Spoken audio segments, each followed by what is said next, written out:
এই দুই যমজ বোনের বিয়ে একই দিনে হয়েছিল। ছোট বোনকে নেওয়ার জন্য পাঠানো গাড়িটি ছিল একটি বিলাসবহুল গাড়ি, কিন্তু বড় বোনের জন্য আসা গাড়িটি ছিল একটি পুরনো ভ্যান।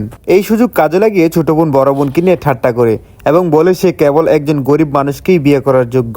এই বলে সে বিলাসবহুল গাড়িতে চড়ে গেল, কিন্তু তার কোনো ধারণাই ছিল না যে পরিবারে বড় বোনের বিয়ে হয়েছে তারা আসলে অনেক ধনী। যখন সে বাড়িতে পৌঁছালো তখন মেয়েটি দেখলো তার শাশুড়ি আসলে শুটকি মাছ শুকানোর কাজে দামি গাড়ি ব্যবহার করছেন। খাওয়ার সময় সে আরো অবাক হয়ে গেল। চপস্টিক গুলো ছিল খাঁটির উপর তৈরি এবং খাবারগুলো ছিল দামি রেস্টুরেন্টে। ঠিক তখনই তার স্বামী ফিরে এলো এবং তাকে লাল কাপড়ে মোড়ানো একটি উপহার দিল।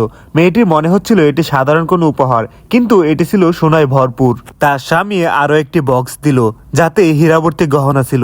সে হঠাৎ বুঝতে পারলো যে সে আসলে একজন কোটিপতিকে বিয়ে করেছে। অন্যদিকে ছোট বোনের বিয়ে ধনী পরিবারে হলেও সে প্রতিদিন চাকরানির মতো কাজ করত এবং শাশুড়ির বকা শুনত।